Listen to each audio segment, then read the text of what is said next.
Ini mau mahal nih Bu. Ibu kalau pahami ini, ibu-ibu kalau pahami ini, insya Allah ibu-ibu akan nyaman menjalani hidup.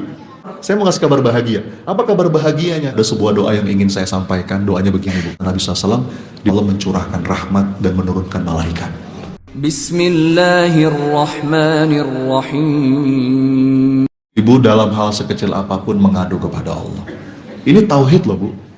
Saya tuh dari dulu diajarin sama guru saya begitu. Ibu nih saya mau ke toko buku. Saya mau beli buku di Gramedia misalnya. Sebelum saya berangkat atau ketika saya sampai, saya ngomong dulu sama Allah, ya Allah, tunjuki mana buku yang paling baik yang bisa meninggalkan manfaat yang betul-betul hamba butuhkan. Saya udah punya rencana mau beli satu buku, tapi kadang-kadang Allah tunjukkan buku yang lain. Dikasih digerakkan hati kita. Mau milih sesuatu, ngadu sama Allah. Ya, apalagi bingung, ngadu sama Allah. Lagi sedih, ngadu sama Allah.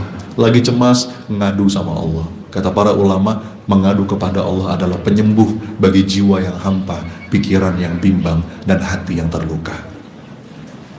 Ya. M yang ketiga Ibu, untuk bisa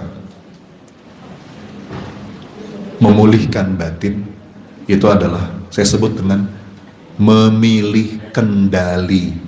Coba diulang, apa? Maksudnya apa nih Ustaz? Nah ini perlu saya jelasin pelan-pelan.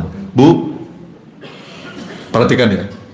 Di hidup kita, ada sesuatu yang di dalam kendali, ada sesuatu yang di luar kendali. Betul?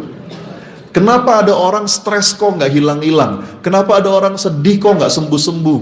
Cemas berkepanjangan, luka nggak pulih-pulih, patah jatuh nggak kunjung bangkit, karena dia sering fokus pada apa-apa yang di luar kendalinya. Kalau kita fokus pada apa-apa yang di luar kendali kita, pusing. Makanya disebut overthinking. Namanya aja overthinking, thinkingnya over. Terlalu masuk pada zona yang di luar kendalinya. Padahal yang perlu kita fokuskan apa-apa yang ada dalam kendali kita, Bu. Ya. Contoh ya, ini mau mahal nih Bu. Ibu kalau pahami ini, ibu-ibu kalau pahami ini, insya Allah ibu-ibu akan nyaman menjalani hidup. Namanya peta kendali. Coba diulang, apa? Contoh ya, saya sebutin satu contoh, ibu-ibu tolong dikelompokkan. Contoh yang saya sebutkan ini apakah dalam kendali apa di luar kendali? Boleh? Yang pertama, cuaca. Dalam kendali apa di luar kendali? Dalam apa di luar? Yang dalam kendali kita apa terkait dengan cuaca? Sedia payung, pakai, memperkirakan, gitu kan? Judulnya aja apa?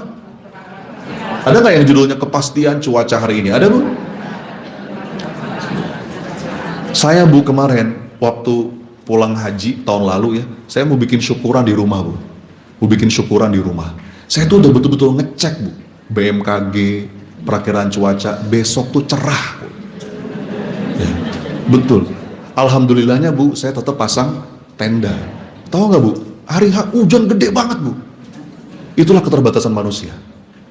Ya. Jadi hujan itu di luar kendali, tapi bagaimana sikap kita? Itu dalam kendali kita, betul? Kita mau mengutuk hujan itu atau kita mau justru malah berdoa ketika hujan? Yang kedua, tolong sebut ya, kita main kuis nih, kita main kuis. Apa yang kedua? Kemacetan. Dalam kendali apa di luar kendali? Kita kan ada, ibu kan gubernur bukan kan? Yang dalam kendali kita apa? Mau berangkat jam berapa, betul? Mau lewat mana, gitu ya? Makanya kalau di Jakarta Bu, alasan macet nggak laku. Kenapa kamu telat? Macet Pak. Emang macet. Kamu ukur dong, berangkat jam berapa, betul Bu? Mau lewat mana? Saya kemarin baru pulang dari Bukit Tinggi Bu, mau ke Padang. Bandara kan di Padang. Mau pulang ke Jakarta. Panitia ngomong, Ustadz, Coach, sebetulnya Bukit Tinggi ke bandara di Padang, Pariaman itu di Padang itu deket. Kalau lancar 1 jam juga sampai. Tapi lewati pasar sayur namanya Koto Baru. Itu kalau lagi bongkar muat sayur Ustadz, bisa sejam macet di situ. Nanti Ustadz ngelewatin perbaikan jalan, itu bisa sejam lagi macet. Jadi minimal kalau mau ke bandara 3 jam sebelum. Pasar sayur, perbaikan jalan, dalam kendali apa di luar kendali?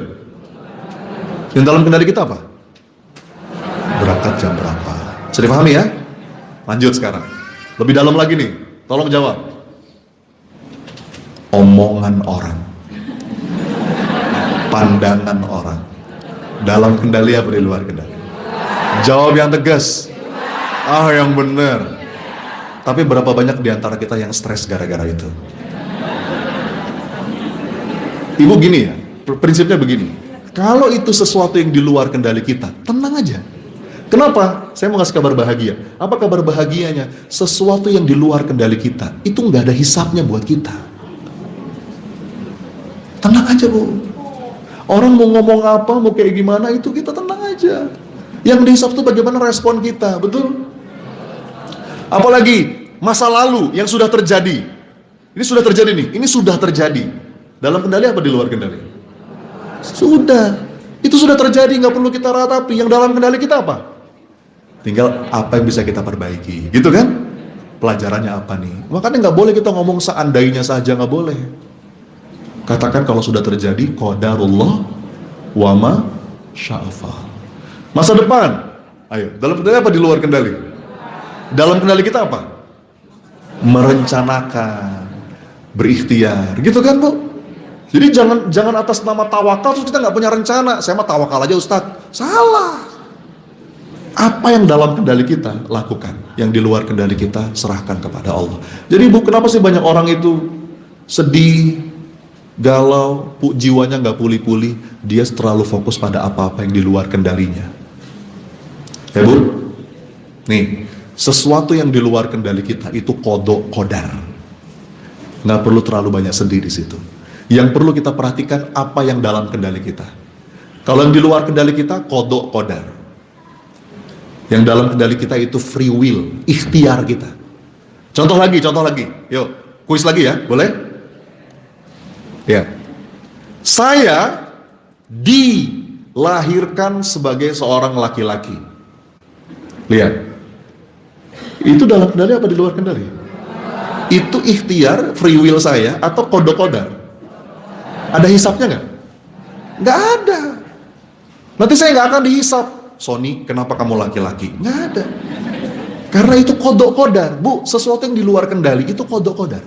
Lanjut ya. Saya dilahirkan dengan bentuk wajah seperti ini. Oke? Hidungnya begini, matanya begini, mulutnya begini. Itu free will, pilihan saya atau kodok kodar? Dalam kendali apa di luar kendali? Ada hisapnya nggak? Nggak ada hisapnya. Saya bakal ditanya nanti, Sony, kenapa mata kamu begitu? Nggak ada pertanyaan itu. Nah, ketika saya mengubah-ubah wajah saya, dalam kendali apa di luar kendali? Ada hisapnya nggak? Itu baru ada hisapnya. Ditanya nanti itu, asal punya jawabannya aja. Ibu, poin saya begini Bu, kalau dari situ saya mau kasih isyarat. Kalau yang depannya di, udah lihat ya, yang depannya di itu nggak bahaya. Itu di luar kendali kita dan itu nggak ada hisapnya. Yang bahaya yang depannya me. Contoh, dengerin saya. Dihina, ditipu, direndahkan, dicaci maki, dizolimi. Itu dalam kendali apa di luar kendali? Ada hisapnya nggak buat kita? Tenang aja.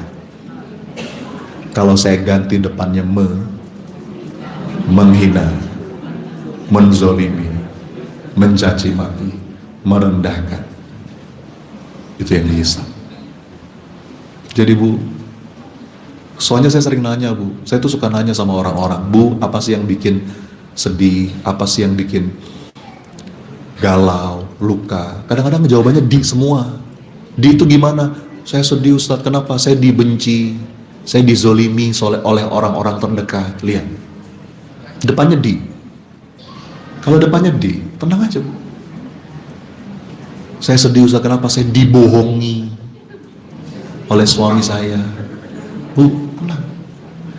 Saya jarang ketemu orang yang sedih depannya gitu, jarang.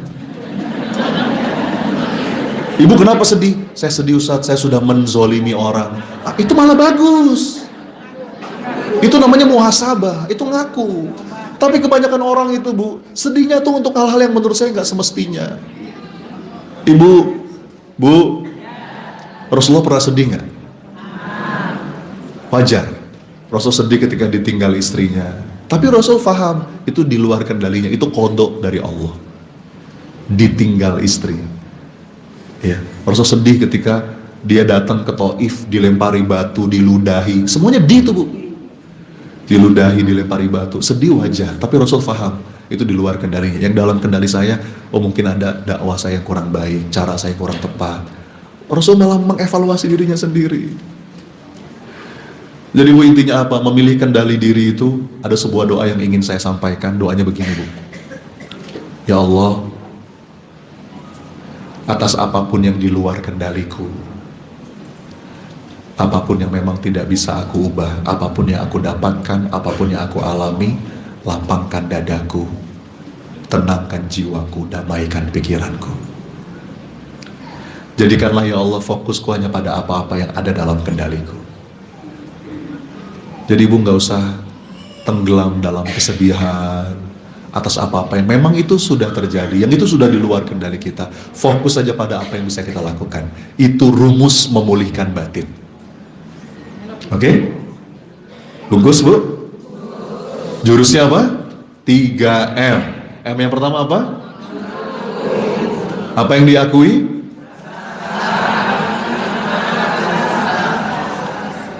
M yang kedua? M yang ketiga? Bu, peristiwanya nggak bisa kita ubah, tapi kita bisa mengubah bagaimana cara kita melihat peristiwa itu. Betul? Kaidahnya begini, when you change the way you look at things, the things you look at change. Wah, coba diulang.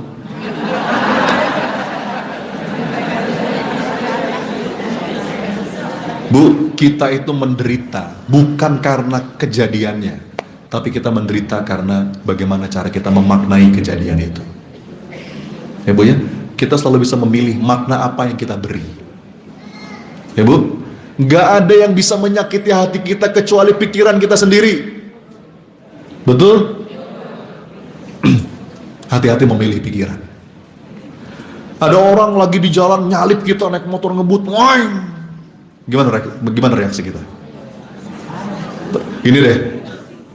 Tergantung pilihannya kita pilih, pikirannya kita pilih, betul Bu? Oh kita kurang ajar nih orang, nggak sopan. Ya. Tapi kalau kita bisa memilih pikiran yang lain, apa pikiran lain yang bisa kita pilih? Hah? Dia lagi kebelet kali. Jangan-jangan istrinya mau melahirkan. Itu pilihan kita, betul? Kejadiannya sama, tapi rasanya berbeda di hati, betul? Nih Bu, ada tetangga lewat depan rumah, biasanya nyapa, tiba-tiba dia lewat aja mukanya nggak enak, lewat gitu. Ayo, gimana perasaan Anda? Tergantung apa yang Anda pilih pikiran Anda, betul? Kalau Anda memilih pikiran, ngapa tuh orang? Nggak jelas, sombong banget, merengut, sakit hati. Bisa nggak kita memilih pikiran yang berbeda? Gimana contoh pikiran yang berbeda? Hah? Dia lagi sakit gigi kali, lagi ada tagihan kali, lagi pusing dia mikirin tagihan. Oh mungkin dia nggak lihat kali. Bisa Bu? Tergantung pikiran apa yang kita pilih, dan itu dalam kendali kita. Ibu, ada orang udah kita bantu malah menjelek-jelekan kita. Gimana rasanya? Tergantung pikiran yang kita pilih, betul? Kalau pikiran yang kita pilih, dasar itu kacang lupa kulitnya. Dia kalau nggak ada sayang nggak bisa kayak begitu, sakit. Tak bisa kita milih pikiran yang berbeda? Bisa. Apa contoh pikiran yang berbeda? Nggak ada kebaikan kecuali pasti Allah balas dengan sempurna, gitu kan? Dan saya melakukan itu bukan untuk dia, tapi untuk Allah. Justru kalau saya dulu pernah bantu dia, saya mestinya paling bersyukur karena Allah sudah menggerakkan saya buat bantu dia. Ibu, Allah kalau mau bantu dia bisa nggak lewat yang lain? Tapi Allah pilih saya. Bu, yang masih punya anak kecil, anak tantrum, rewel, nangis, Ayo, gimana perasaan kita? Tergantung pikiran yang kita pilih, betul? Kalau kita salah pikiran, salah pilih pikiran, ibunya ikutan tantrum. Dasar anak ganggu. Udah tahu saya lagi kerja, lagi Zoom meeting, ini malah rewel, misalnya gitu. Lagi ngerjain, bisa nggak pilih pikiran yang berbeda? Apa contoh pikiran yang berbeda yang bisa kita pilih? Hah? Tahu nggak Bu, ada kemarin teman saya yang udah lama merindukan seorang anak. Dia ngomong gini Bu, serius dia ngomong gini, Ustaz, suara yang paling saya rindukan adalah suara tangisan anak di rumah saya. Saya rindu Ustaz. Ibu, kalau kita ingat itu, kita dengar suara bayi nangis tuh, anak nangis tuh, malah alhamdulillah ya Allah. Ya, tergantung pikiran yang kita pilih. Dan nggak lama, sekarang ini nggak lama, nanti besar pesantren dia udah, kita akan kangen masa-masa ini, gitu kan Bu? Memilih kendali diri itu dimulai dari memilih pikiran, dan itu jurus untuk memulihkan batin. Oke Bu? Semoga 3M ini ada manfaatnya. Dan seperti biasa Ibu, saya sering ingatkan, saya titip ya Bu ya, sesi yang paling penting di majelis ilmu itu sesi apa? Sesi doa. Bu, nih ya, dengerin.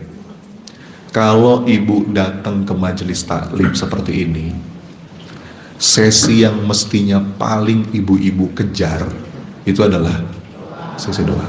Doa di majelis ilmu itu diijabah. Nggak, kadang-kadang saya suka perhatikan ya, di beberapa majelis taklim yang lain, kadang-kadang materi selesai, pulang aja, sayang, kecuali ada uzur ya. Tapi kalau memang nggak ada uzur Bu, kalau datang ke majelis ilmu, tungguin sampai doa. Demi Allah, doa di majelis ilmu itu powerful.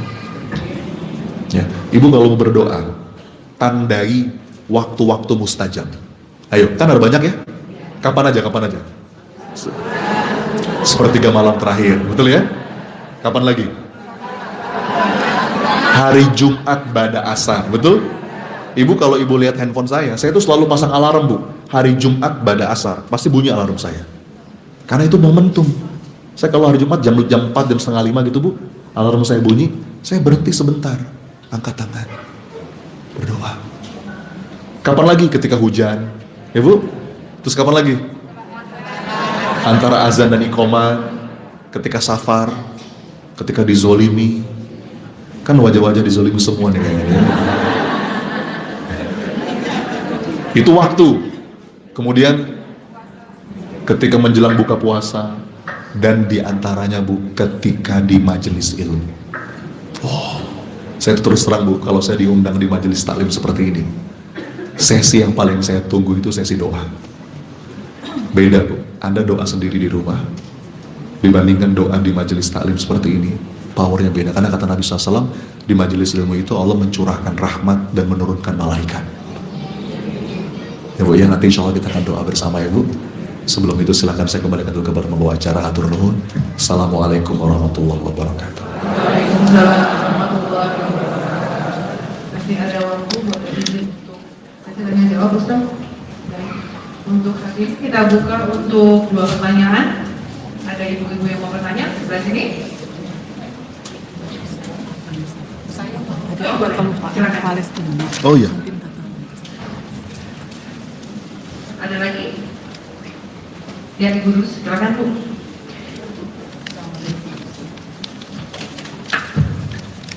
Assalamualaikum Ustaz. Waalaikumsalam warahmatullahi wabarakatuh. Marhaban. Sekali banyak ilmu yang sudah saya dengar dan insya Allah saya serap. Poin yang menjadi perhatian saya pagi ini tuh, healingnya kita tidak hanya menjadi anti-stres, tapi lebih dan bagaimana kita juga menanamkan kesehatan mental kita pada diri kita masing-masing. Karena healing itu dalam pandangan saya sangat dekat juga kepada bagaimana kita memelihara kesehatan mental kita. Betul sekali yang tadi saya sampaikan, saat kita lagi sedang dalam fase ketidaktenangan batin, hampir rangkaian doa yang kita urai ke Allah itu menjadi hilang. Bukan berarti kita tidak tahu apa yang ingin kita utarakan ke Allah, tapi saking penuhnya terlalu banyak list doa. Apa tips terbaik setelah semua muatan yang kami dengar ini? Healing dan pembentukan mental buat muslimah itu biar di saat fase usia kita saat ini itu betul-betul mantap. Terima kasih Ustaz. Assalamualaikum warahmatullahi wabarakatuh. Waalaikumsalam. Sekalian satu lagi. Boleh satu lagi, silakan. Ada Ibu? Kesempatan baik. Kalau nggak ada jangan dipaksa. Kalau nggak ada saya yang tanya nanti. Baik, silakan Ustaz. Terima kasih Ibu. Rabbi syrah li sadri wa yassir li amri wahlul 'uqdatam min lisani. Bagaimana Ustaz tips terbaik setelah semua yang tadi sudah kita bahas? Tips yang tajam dan ini praktis, aplikatif dalam perjalanan kita memulihkan batin, terutama untuk ibu-ibu, untuk muslimah. Ada dua. Yang pertama Bu, sering-seringlah jeda. Coba diulang, apa? Jeda. Apa itu jeda Bu? Jeda itu kita betul-betul meluangkan waktu untuk berduaan sama Allah. Banyak sekali masalah dalam hidup terjadi karena kita jarang jeda. Kita tuh keseringannya reaktif. Jeda itu apa sih? Jeda itu memberi jarak antara stimulus dan respon. Kalau tidak ada jarak antara stimulus dan respon, itu namanya reaktif. Ada stimulus, respon. Ada stimulus, respon. Ada apa-apa, komentar. Apa-apa, komentar. Itu reaktif. Jeda itu supaya kita jernih hatinya, ya, pulih jiwanya. Pokoknya kalau ada stimulus apapun, jangan langsung merespon, tapi ambil jarak dulu. Ya Bu ya, ini penting karena pikiran otomatis itu sering ditunggangi sama syaitan. Istilahnya automatic thought. Itu pikiran yang sering ditunggangi sama syaitan. Supaya kita jernih, jeda. Pokoknya kalau punya keinginan apapun, ada peristiwa apapun, jangan langsung komentar, jangan langsung bereaksi, ambil jeda dulu. Jeda itu gimana Ustadz? Jeda yang paling sempurna tentu saja adalah sholat. Makanya saking pentingnya jeda Bu, kita diminta minimal sehari berapa kali jeda?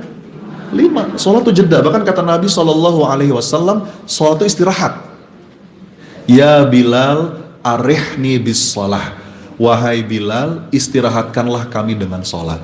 Anda lihat Bu ya, Rasulullah itu memaknai sholat sebagai istirahat. Kan beda banget sama kita ya Bu. Kita sholat beban. Padahal sholat itu melepas beban. Gimana sih Bu kalau istirahat tuh Bu? Kan kita seneng istirahat ya Bu ya. Anak-anak SD gitu loh Bu, kalau jam istirahat, gimana Bu respon? Itu kira-kira gitu tuh Bu. Kita lagi capek-capek ngejar dunia, dengar suara azan, Allahu Akbar, Allahu Akbar. Waktunya saya mengadu kepada Allah.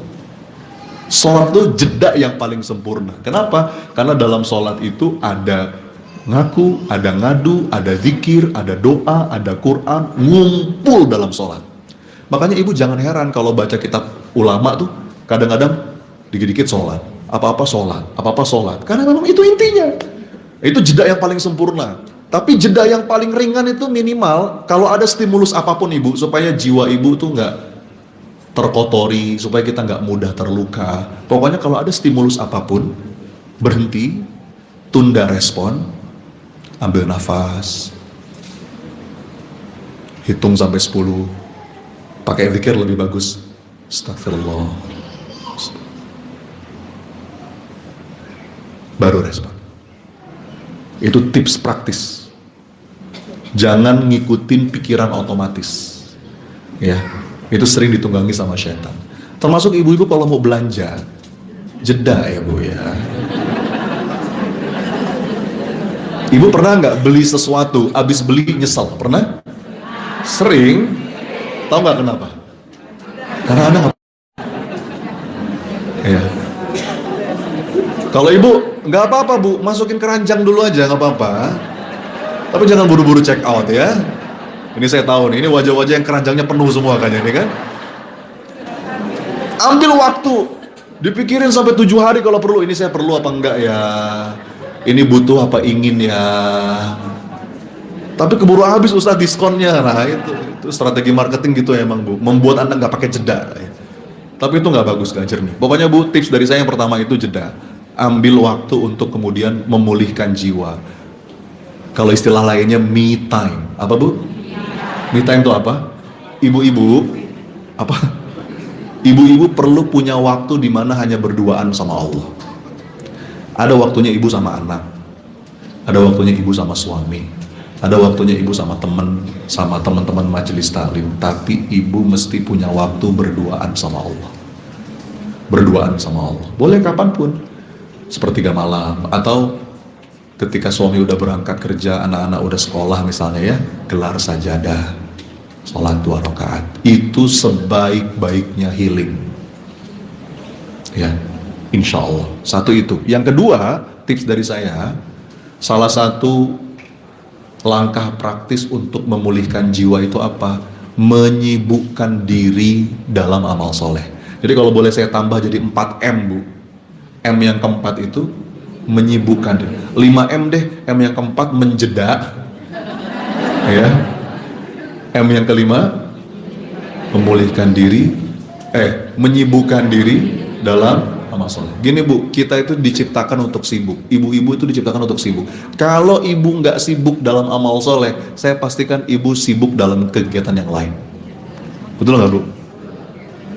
Kita tuh diciptakan bukan untuk nganggur. Termasuk kalau kita lagi ada luka, ada sedih, jiwa kita itu butuh pulih, itu kadang-kadang persoalan waktu aja.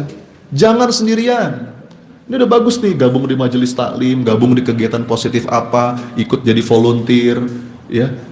Itu aktivitas-aktivitas amal soleh itu pelan-pelan akan memulihkan batin kita. Karena kalau sendirian tuh setan seneng orang yang ngurung diri di kamar gitu ya. Jadi ini berimbang nih Bu, ini berimbang. Ada satu masa kita menjeda berduaan sama Allah, tapi ada satu masa kita sibukkan diri kita dalam amal soleh. Bu ya, itu obat yang paling ampuh untuk memulihkan batin. Jadi total 5M nih Bu ya. Apa 5M? M yang pertama apa? Mengaku. M yang kedua? Mengadu. M yang ketiga? Memilih kendali, memilih pikiran. M yang keempat? Menjeda. Banyak-banyak ambil nafas. Ya, banyak-banyak ambil nafas. Jangan otomatis, jangan kayak robot.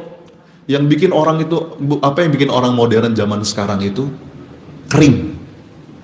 Karena kayak robot aktivitasnya. Rumah, mobil, kantor, mobil, rumah, mobil, kantor, mobil, rumah, mobil, kantor, gitu terus. Gak pernah berupaya untuk merenung sebetulnya apa yang aku cari ya.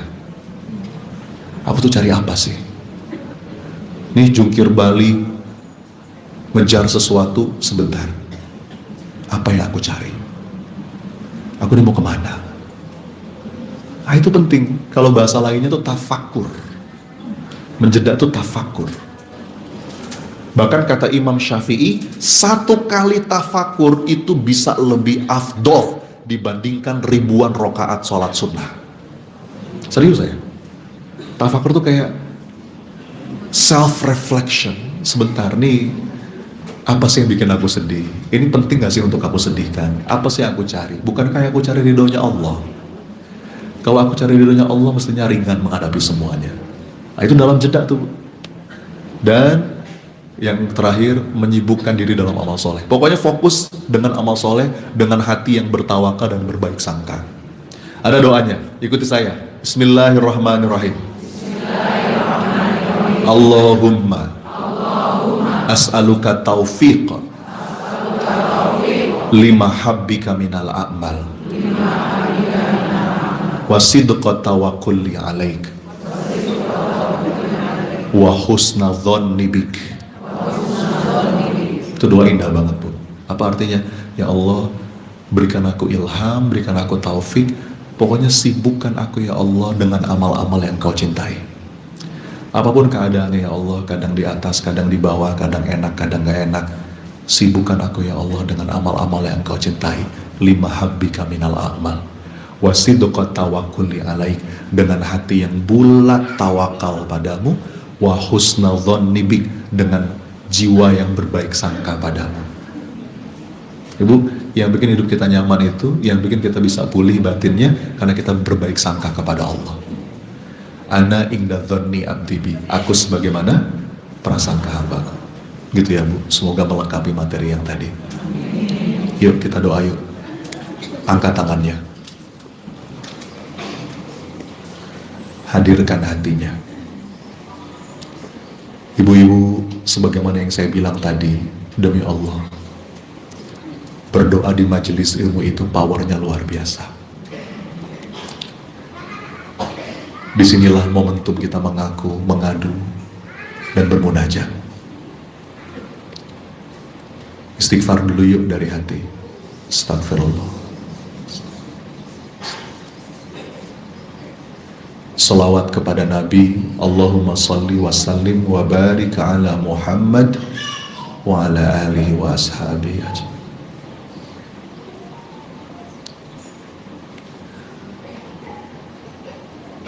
Duhai Allah yang maha mendengar sepelan apapun doa kami. Duhai Allah yang maha menatap siapapun yang hadir pada pagi hari ini.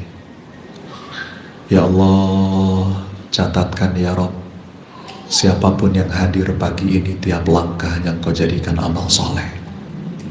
Ya Allah, kami datang ke sini nggak ada niat lain kecuali ingin belajar jadi hamba yang semakin baik.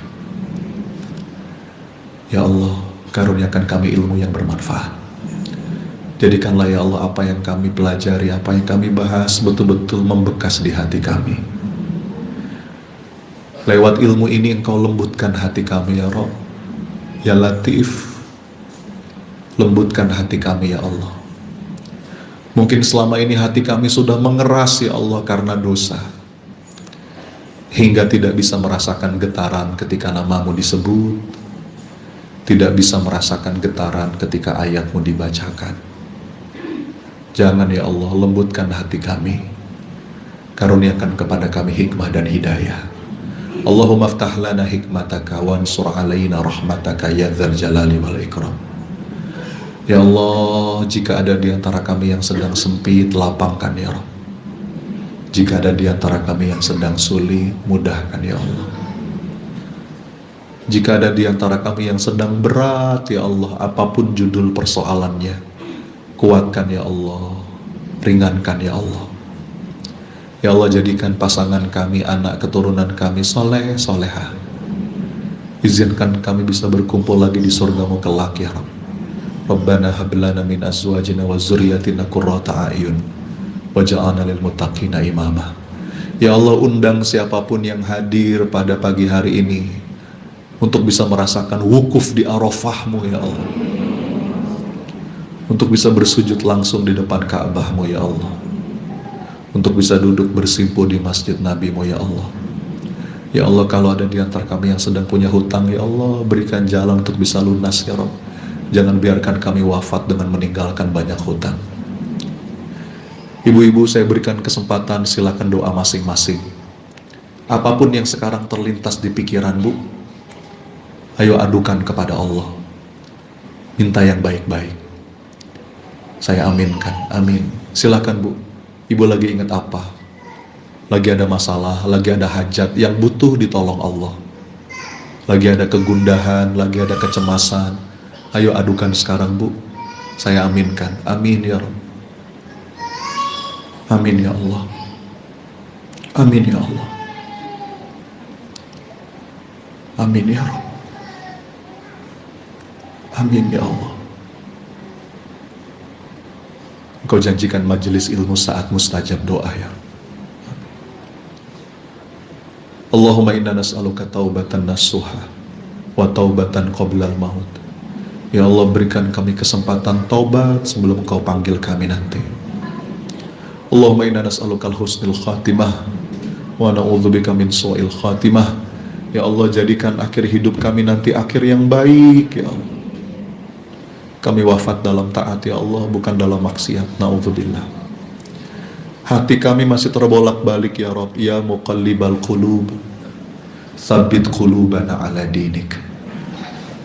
Tuntun sisa umur kami ya Allah Rabbana atina min ladunka rahmah wa hayyi lana min amrina rasyada. Ya Allah, muliakan kedua orang tua kami ya Allah, baik yang masih ada maupun yang telah tidak ada. Kalau mereka masih ada ya Allah, izinkan kami bisa membahagiakan mereka dengan cara-caramu. Izinkan kami bisa mengenakan mereka kain ihram sebelum kain kafan ya Allah. Kalau sudah tidak ada ya Allah, tempatkan mereka di tempat terbaik di sisimu ya Rabb. Ampuni salah dan dosanya. Rabbana ighfir lana wa liwalidina warhamhuma kama rabbayana shighara. Rabbana atina fid dunya hasanah wa fil akhirati hasanah wa qina adzabannar. Ibu-ibu, saya mohon doa yang tulus untuk saudara-saudara kita di Palestina. Ya Allah, kuatkan mereka. Saudara-saudara kami di Gaza, di Palestina, dimanapun belahan bumimu ya Rabb. Ya Allah, hancurkan orang-orang yang zalim ya Rabb. Tegakkan izzah Islam. Maafin kami ya Rabb yang belum bisa berbuat banyak, tapi izinkan kami terhubung dalam doa ya Allah. Berikan kami petunjuk, berikan pertolonganmu. Allahumma aizzal Islam wal muslimin. Rabbana wa taqabbal du'a ya sami'ad du'a. Amin, amin ya rabbal alamin.